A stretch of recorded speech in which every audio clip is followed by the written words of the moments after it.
하나님의 말씀은 출애굽기 3장이 되겠습니다. 출애굽기 3장 1절 말씀부터 5절 말씀까지 구약성경 84면에 있고요. 성경 글이 작은 분은 앞에 자막 준비했으니까요. 자막 보고 한 절씩 교독하도록 하겠습니다. 모세가 그의 장인 미디안 제사장 이드로의 양떼를 치더니 그 떼를 광야 서쪽으로 인도하여 하나님의 산 호렙에 이르매 여호와의 사자가 딸기나무 가운데로부터 나오는 불꽃 안에서 그에게 나타났으니라. 그가 보니 딸기나무에 불이 붙었으나 그 딸기나무가 사라지지 아니하는지라. 이에 모세가 이르되 내가 돌이켜 가서 이 큰 광경을 보리라. 떨기나무가 어찌하여 타지 아니하는고 하니 그때에 여호와께서 그가 보려고 돌이켜 오는 것을 보신지라. 하나님이 떨기나무 가운데서 그를 불러 이르시되 모세야 모세야 하시되 그가 이르되 내가 여기 있나이다. 5절은 같이 읽죠. 하나님이 이르시되 이리로 가까이 오지 말라. 내가 선 곳은 거룩한 땅이니 내 발에서 신을 벗으라. 아멘. 오늘 다시 시작하라라는 제목으로 하나님의 말씀을 전하도록 하겠습니다. 말씀 듣기 전에 준비한 동영상이 있는데 잠깐 시청하고 말씀 전하도록 하겠습니다. 저는 박청객 어머니들과 맞아요. 함께한 그 수많은 날들이 눈부시도록 좋았습니다. 안녕하십니까. 안녕하세요. 아침마당 도적꿈의 무대입니다. 오늘도 감사합니다. 맞습니다. 내일도 여러분 곁에 있겠습니다. 오늘도 감사합니다. 맞습니다.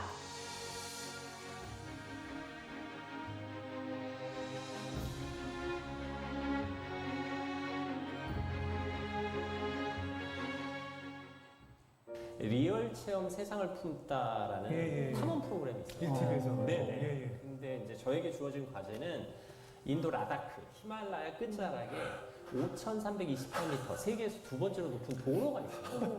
거기를 산악 자전거를 타고 오르는 미션이었어요. 산악 자전거를 타고 5,328m를 올라야 하는 그 여정 가운데 저에게 정말 축복 같은 시간이 있었는데요. 중간에 3박 4일 동안 목동 가족과 함께 생활할 수 있는 기회가 있어요. 초겔리라는 목동이었는데 부모님 그리고 아내 그리고 두 딸과 함께 양 400마리를 기르는 목동이었어요.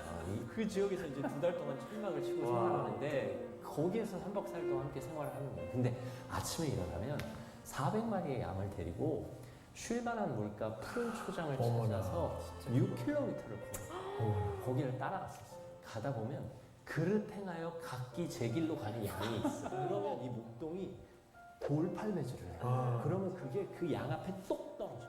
그럼 얘가 정신 차리고 목동에 돌아. 그래서 제가 물어봤어요.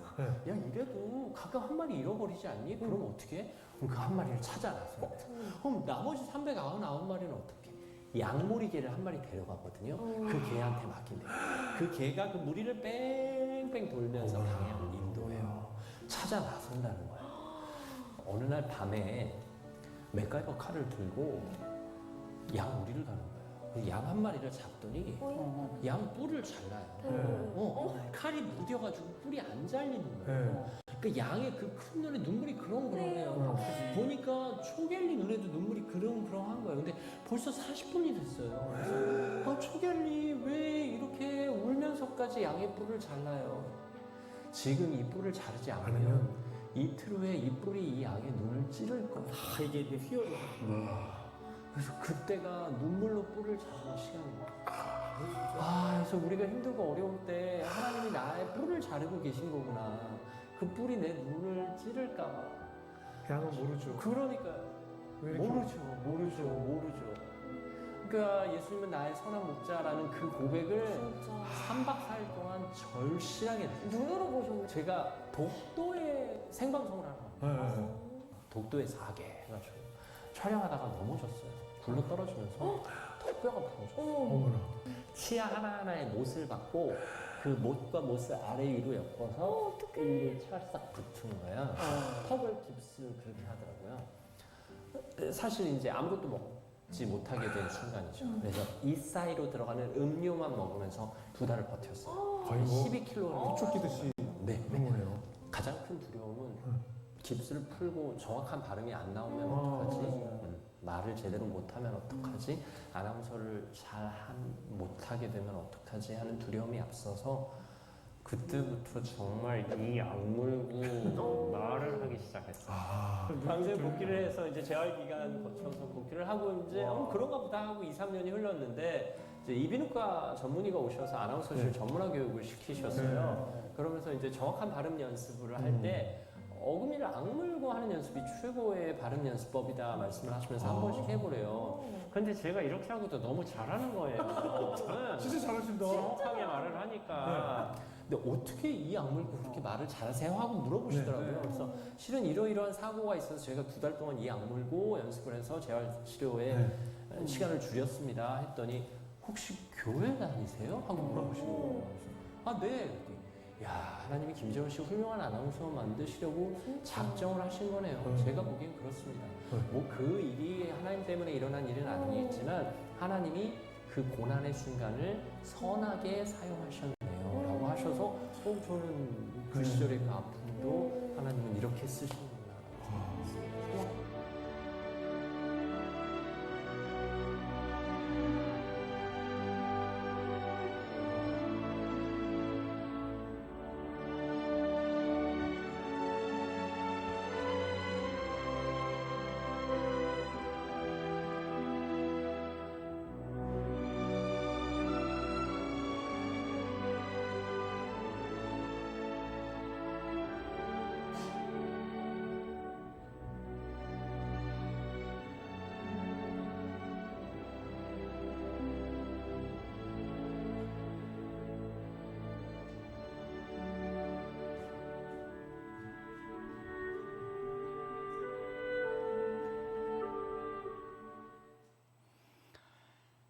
선한 목자 되신 주님이 저와 여러분들의 목자 되심에 감사할 수 있기를 바랍니다. 제가 주일날 오전에 똑같은 설교를 3번 해요. 그래도 참 감사한 게 제가 설교할 때 조는 사람이 그렇게 많지 않다는 거예요. 근데 가끔 오후에나 수요일날 보면 조는 분들이 계세요. 그리고 어떤 때는 설교할 때 설교에 집중하지 않고 딴점 피우는 분들이 가끔 계신데, 그러면 제가 제 스스로 이렇게 생각해요. 내가 설교를 얼마나 못하면 저 양반이 졸고 딴점 피울까? 그래서 때로는 낙심의 마음이 찾아올 때도 있는데, 근데 제가 성경을 읽다가 사도행전 20장을 보니까요, 대사도였던 바울이 드로아라는 곳에서 설교를 해요. 근데 사람이 많이 모여서 그랬는지 어느 청년이 창문에 걸터 앉아 있다가 바울이 설교를 듣다가 졸음이 왔는지 졸다가 떨어져 죽습니다. 우리 교회는 제 설교하다가 떨어져 죽은 사람이 한 명도 없는데 바울이 설교를 듣다가 떨어져 죽어요.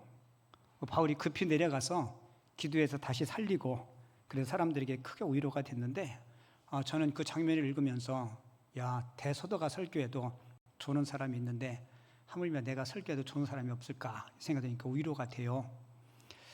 여러분, 우리가 이 세상을 살아가면서 모든 사람들이 자기가 하는 일에서 다 잘하고 싶어 합니다. 맞죠? 학교 다니는 학생들은 뭐 잘하고 싶을까요? 네, 맞아요. 모두 다 공부 잘하고 싶을 거예요. 사업을 하시는 분들은 사업이 잘 되기를 바랄 거고요.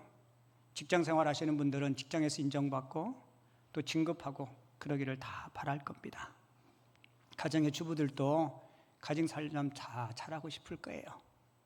근데 우리가 다 잘하고 싶지만 사실은 내 뜻대로 내 바람대로 잘 되지 않을 때가 많습니다.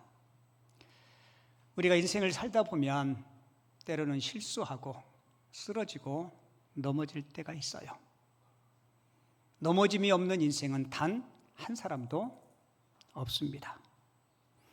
우리 중에 단 한 번의 실패도 없이 지금까지 승승장구하며 살아온 사람은 아무도 없을 거예요. 성경에 등장하는 하나님께 쓰임받은 사람들도 보면 다들 연약함이 있었어요. 여러분들이 잘 아는 믿음의 조상 아브라함, 그에게도 실수와 쓰러짐이 있었어요, 없었어요? 있었습니다. 위대한 지도자 모세에게도 있었고, 하나님 앞에 기도해서 3년 6개월 동안 하늘문을 닫아서 땅에 비가 내리지 않게 했던 엘리야도 있었고요. 하나님이 마음에 합한 자였던 다윗에게도 쓰러짐과 연약함과 부끄러움이 있었습니다. 그런데 중요한 것은 그들이 넘어졌지만, 그들이 실패했지만 하나님은 그들을 다시 일으켜 세워주셨다는 것입니다. 다시 시작할 수 있게 하시는 하나님이 계시기 때문에 그래요.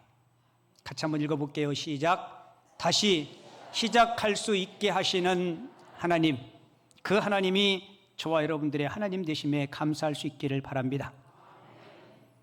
우리가 때로는 실수하고 실패하면 세상 사람들은 저 사람이 이제 끝장났네, 가망 없네라고 이야기할지 몰라요. 하지만 우리 안에 계신 성령님은 우리에게 이렇게 말씀합니다. 괜찮아, 다시 해봐. 괜찮아, 다시 시도해봐. 다시 도전해봐. 내가 너를 도와줄게. 우리 안에 거하시는 성령님이 가장 많이 사용하시는 용어 중에 하나가 다시라는 이야기예요. 다시 해봐. 다시 도전해봐. 반면에 사탄은요, 우리가 넘어지고 쓰러질 때 우리에게 이렇게 이야기합니다. 너는 이제 끝장이야. 네가 사랑한다는 하나님이 너를 버리셨어. 여러분들의 삶의 위기가 닥칠 때 꼭 성령의 음성을 들을 수 있기를 주님의 이름으로 축원을 드립니다. 하나님의 사람들은 아무리 실패하고 넘어져도 다시 일어설 수 있어요. 그래서 잠언서 기자는 잠언서 24장 16절에서 이렇게 이야기합니다. 같이 읽을게요. 대저 의인은 7번 넘어질지라도 다시 일어나려니와 악인은 재앙으로 말미암아 엎드려지느니라. 아멘. 여러분, 잠언서 24장 16절에서 말하는 의인은요, 한 번도 죄를 지어본 적이 없는 흠없는 사람을 이야기하는 것이 아닙니다. 이 땅에는 의인은 한 사람도 없어요. 여기서 의인은 예수를 믿고 죄사함 받아 구원받은 성도들을 이야기하는 것입니다. 여러분, 예수 믿고 구원받은 저와 여러분들, 의롭다 인정받은 저와 여러분들, 살면서 넘어지고 실수하고 실패할 때 있어요, 없어요? 있습니다. 목사님도 그럴 수 있고요, 장로님도 그럴 수 있어요. 하지만 중요한 것은 그 넘어졌을 때 우리가 다시 일어설 수 있는 것은 능력의 하나님이 오른손으로 저와 여러분들을 붙잡아 일으켜 세워주실 줄을 믿습니다. 어느 우화집에 이런 교훈이 있더라고요. 하나님이 쉼표를 넣은 곳에 마침표를 찍지 말라.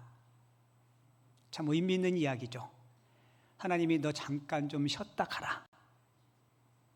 어쩌면 그 쉼이 고난이 있을 수 있고 아픔이 있을 수 있고 실패가 있을 수 있어요. 아까 영상에서 목동이 40분을 눈물을 흘리면서 양의 뿔을 자르는 이유가 뭐예요? 양을 죽이려고요? 아니요, 살리려고. 여러분, 사랑이 많으신 하나님이 저와 여러분들의 인생 가운데 때로는 내가 깨닫지 못했지만 삶의 어떤 고난과 역경이 올 때 반드시 사랑의 하나님은 그 고난과 역경을 고난과 역경으로 끝나지 않고 합력하여 선을 이루시는 하나님이심을 여러분들이 꼭 기억하시기를 바랍니다. 여러분, 오늘 본문은 하나님께서 모세를 부르시는 장면이 기록되어 있잖아요. 모세는 과거 40년 전에 그는 큰 실수를 하고 실패했습니다. 그런데 하나님께서 모세를 부르실 때 언제 그를 부르셨냐면 오늘 본문 1절에 보면 이렇게 기록되어 있어요. 모세가 그의 장인 미디안 제사장 이드로의 양떼를 치더니 이때 모세의 나이가 80이었어요. 80세 때 하나님 앞에 그가 부름을 받아요. 근데 그가 하고 있던 일이 뭐예요? 양을 치는 목동이었습니다. 그것도 자기 양이 아닌 이드로 장인의 양떼를 치고 있었어요. 그런데 그 모습을 지켜본 하나님이 모세를 부르십니다. 여러분, 모세는 80이 나이였고 양떼를 치는 목동이었는데 자기 양처럼 양을 최선을 다해서 치고 돌본 거예요.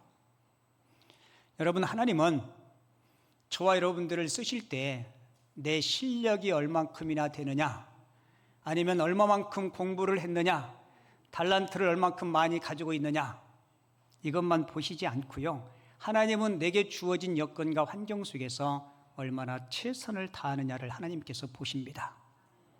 여러분, 모세는 자기 양도 아니지만 장인의 양을 치는데 최선을 다해요. 여러분, 꼭 기억하세요. 하나님은 언제나 하나님의 사람들, 자기 일꾼들을 부르실 때 자기에게 주어진 일에 최선을 다할 때 하나님께서 그를 부르십니다. 여러분, 성경 보세요. 하나님께서 부르셔서 하나님이 거룩한 도구로 쓰임받은 사람들 보세요. 한결같이 자기의 삶의 현장에서 최선을 다할 때 그들을 부르세요.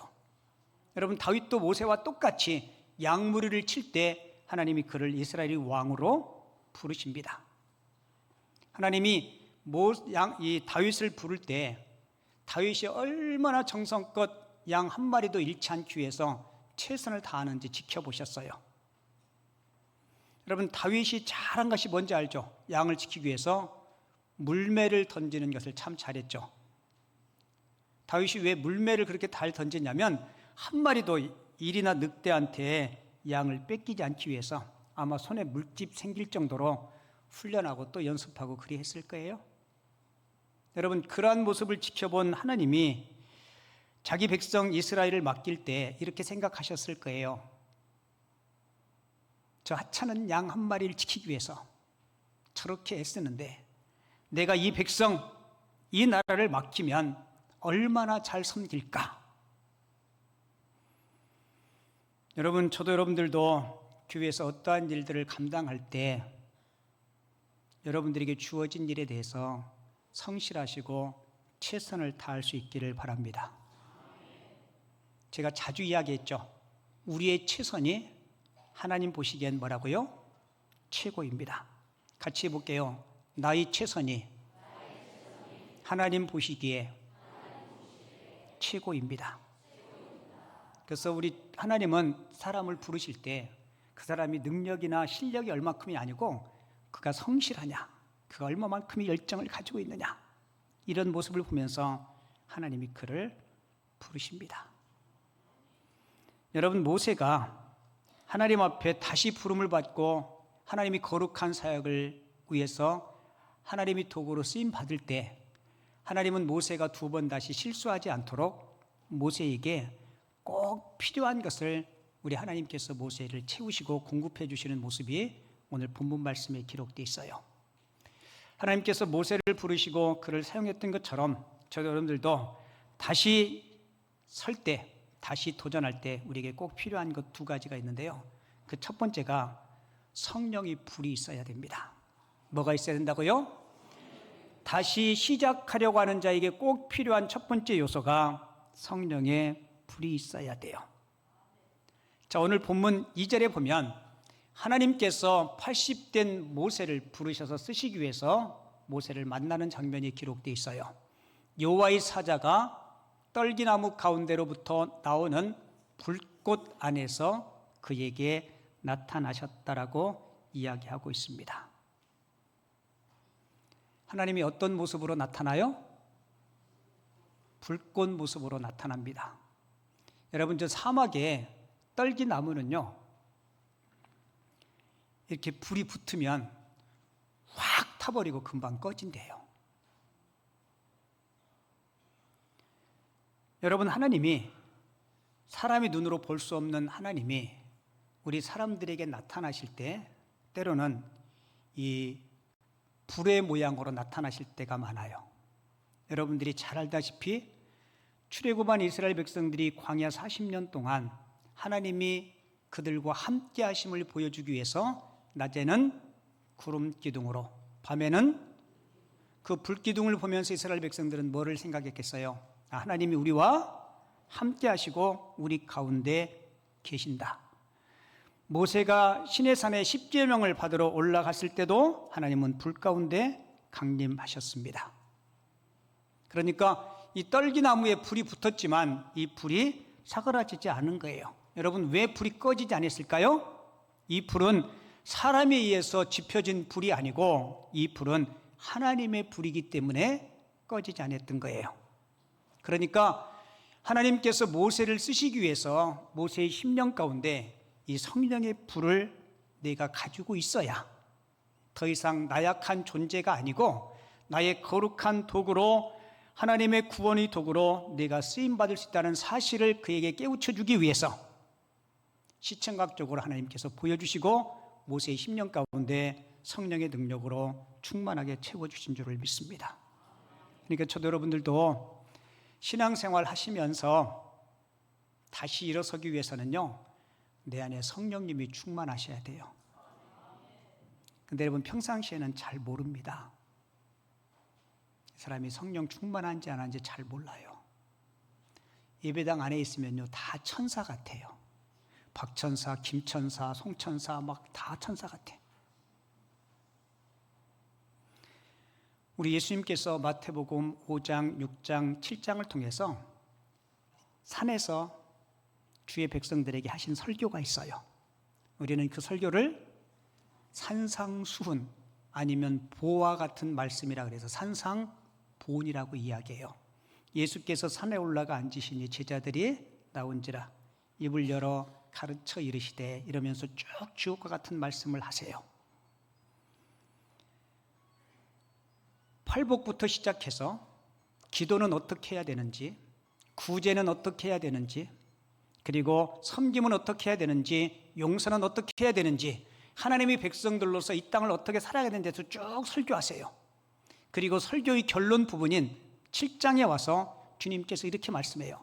나의 이 말을 듣고 행하는 자는 지혜로운 자 같아서 그 집을 어디에 지은 자 같다라고 그래요? 반석 위에 지은 자 같다라고 이야기해요. 그런데 주님께서 가르쳐 주신 교훈을 듣고 순종하지 않는 자는 어리석은 자라서 어디에 지은 집? 여러분, 모래 위에 집 지은 거나 반석 위에 지은 거나 여러분 평상시에는 똑같이 보여요. 맞아요, 안 맞아요? 똑같이 보여요. 근데 언제 반석 위에 지은 집과 모래 위에 지은 집이 차이가 나요? 네, 맞아요. 비바람이 몰아칠 때, 폭풍우가 칠 때, 여러분들이 신앙생활 하면서요, 편안할 때, 큰 어려움이 없을 때, 여러분 그때는 잘 몰라요. 그 사람이 신앙이 진짜 신앙인지, 반석 위에 지은 지혜로운 자와 같은 믿음인지는요, 인생의 어떤 고난과 환난과 넘어짐과 역경이 있을 때 진짜 믿음과 가짜 믿음, 알곡과 쭉정이가 판가름 나는 거예요. 저는 우리 성도님들을 섬기면서 되게 마음 아프고 속상할 때가 언제냐면, 개인이든 그 가정이든 그것이 몸이든 경제적인 거든 어떤 위기가 닥쳤을 때, 여러분 그 위기가 인생의 종지부 아니잖아요. 하나님 보실 때는 그게 어쩌면 우리 인생의 뭐예요? 쉼표예요, 쉼표. 그럴 때 또 주님을 찾고 주님께 엎드려 기도하고 주의 말씀을 묵상해야 되는데, 점점 교회가 멀어질 때, 목사님이 안타까워서 신방하고 기도하고 전화하고 문자 보내고 모든 게 다 차단될 때, 여러분 솔직히 제가 할 수 있는 한계는 거기까지예요. 물론 위에서 기도는 하지만 실제적인 목회적인 도움, 저는 저도 여러분들도 어떠한 인생의 위기에 봉착했을 때 여러분들이 신앙이 반석 위에 집 지은 자 같았으면 좋겠습니다. 꼭 그렇게 하셔야 돼요. 그래서 그 고난과 역경의 과정을 통해서 살아계신 하나님의 능력을 체험할 수 있기를 바랍니다.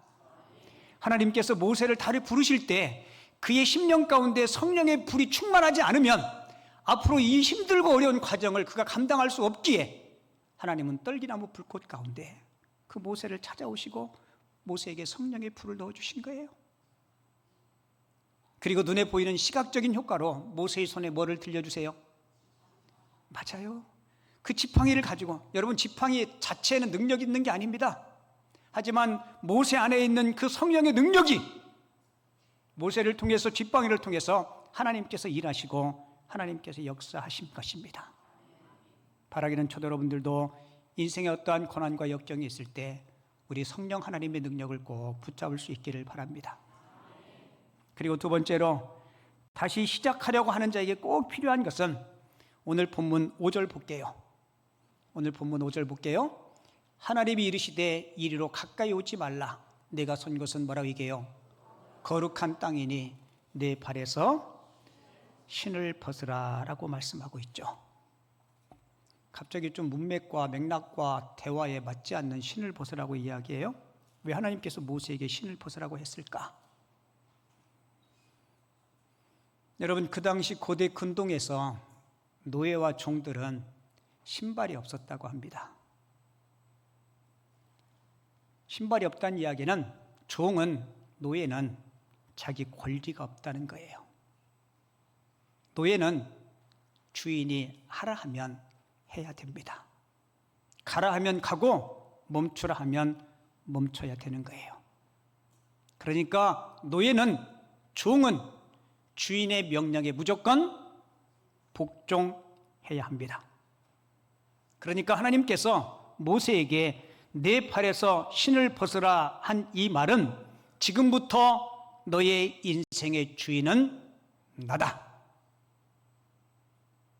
지금부터 내 인생의 주인은 누구라고요? 하나님이시다. 우리 같이 한번 읽어볼게요. 너 빼고 나 넣고. 지금부터 시작. 지금부터 나의 인생의 주인은 나다. 그러면 안 되지. 눈치들이 없어 이렇게. 지금부터 내 인생의 주인은 나다 그러면 지금까지 내가 한 설교는 아무 효과가 없어. 지금부터 내 인생의 주인은 누구다? 하나님이시다. 여러분, 이 사실을 시청과 교육을 시키기 위해서 모세야 내 발에 신을 벗어라. 지금부터 너는 나에게 있어서 뭐라고요? 노예다. 노예. 종이다. 내 권리는 하나도 없다. 여러분, 모세가 신을 벗고 그 이후에 진짜 하나님 앞에 충성해요, 안 해요? 충성합니다. 모세는 토달지 않아요. 너 바로에게 가서 이 백성을 내놓아라. 이 백성을 보내라. 하나님, 바로가 보내겠어요? 그렇게 토달든가요? 아니에요. 모세는 가라 하면 가고 선포하라면 선포했습니다. 왜요? 종은 자기 권리가 없어요. 종은 주인이 하라 하면 하는 겁니다. 근데 우리 하나님은 선하신 분이기에 그 종의 유익을 위해서 그를 그렇게 쓰시는 거예요. 아멘이신가요? 여러분들도 모세처럼 신 벗고 싶으세요? 신 벗고 싶으세요? 아니, 내가 신발 다 뺏으려고 하는 얘기가 아니에요. 우리 오늘 집에 갈 때 다 신 벗고 가시기 바랍니다. 저는 신 벗고 올라왔어요. 그 꼬랑난에서 제가 뭐 하겠어요? 여러분, 모세가 하나님 앞에 부름받기 딱 40년 전, 모세는 애굽의 학술을 배웠어요. 젊고 패기도 있었어요. 어쩌면 민족을 구원하고 싶은 마음도 있었을 거예요. 하지만 자기 혈기로 애굽 사람을 쳐 죽입니다. 지금부터 딱 40년 전에 모세는 자기 발에 신을 벗지 않았습니다. 나이 80된 모세에게 내 발에 신을 벗으라. 여러분, 모세가 하나님 앞에 자기 자신의 모든 기득권 내려놓고 순종하겠습니다라고 일할 때 하나님은 그를 통해서 놀라운 일들을 이루어 주셨습니다.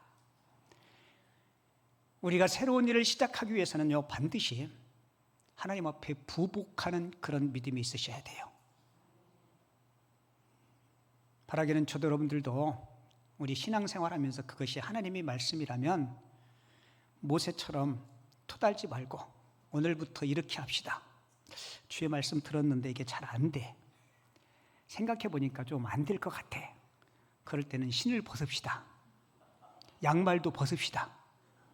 그리고 오늘의 이 말씀을 묵상하면서 주님, 저도 모세처럼 그렇게 할 수 있도록 도와주십시오. 그러면 하나님께서 여러분들을 통해서 신을 벗은 모세를 통해서 홍해를 가르셨던 것처럼 하나님께서 우리를 통해서 일하실 줄을 믿습니다. 우리 그런 신앙의 체험이 있었으면 좋겠어요. 여러분, 모세는 어릴 적부터 신앙 안에서 자라요, 안 자라요? 자라요. 어머니 요셉의 젖을 먹고 자라요, 그죠? 젖을 물린 어머니가 너는 히브리인이다, 하나님의 백성이다, 너는 이 민족을 구해야 된다 알았어요. 알았겠어요, 몰랐겠어요? 알았으니까 나이 40에 애굽 사람을 쳐 죽이지 않았겠어요? 하지만 그때까지 모세의 신앙은요, 지식적인 신앙이었어요. 하나님에 대해서 알았지만 그 하나님을 체험하지 못한 거예요. 근데 오늘 본문에서 이 모세는 하나님을 체험하게 돼요. 불꽃 가운데 하나님을 경험하게 됩니다. 그 불이 모세의 심령 가운데 충만하게 됐어요. 심령이 충만하니까 신을 벗으라는 말씀에 순종하고 신을 벗은 거예요. 그리고 모세는 생을 다하는 그날까지 하나님 앞에 순종하며 살아요. 모세가 몇 살에 죽어요? 우리 연세 드신 분들이요, 신명기의 맨 마지막 34장에 모세가 죽을 때의 나이가 몇 살이었어요? 잘하시네. 그거는 120살이었는데 눈이 흐리지 아니하고 기력이, 여러분, 눈도 흐리지 않고 기력이 쇠하지 않고 정정한데 왜 죽어요? 모세는 충분히 체력적으로 더 살 수 있지만 하나님은 마지막 명령을 모세에게 내립니다. 너희 사역은 여기까지다. 맞아요, 안 맞아요? 모세는 마지막 그 순간까지 80에 부르신 그 하나님, 내 발에 신을 벗으라는 그 망령, 그 말씀을 끝까지 마음에 두고, 하나님, 저 조금 더 할 수 있는데요? 더 건강하잖아요. 지게로 쌀 80kg도 칠 수 있는데요? 아니요. 여러분 꼭 기억하세요. 내가 건강하고 내가 기력이 강해서 사는 게 아니고 하나님께서 허락해 주셨기에 여러분들 생존하는 줄을 믿습니다. 그래서 모세의 죽음은 자기 기력이 쇠해서 죽은 게 아니고 하나님의 소명이었어요. 여러분, 우리 인생이 그렇습니다. 바라기는 오늘 말씀을 받은 저와 여러분들 늘 우리 심령 가운데 성령의 불이 충만할 수 있기를 바랍니다. 그리고 모세처럼 여러분들의 삶에 신을 벗으라 할 때 신을 벗고 주님의 말씀에 무조건 순종하고 따라서 하나님의 그 풍성한 은혜를 누릴 수 있는 우리 모든 성도님들이 되어줄 수 있기를 주님의 이름으로 축원을 드립니다.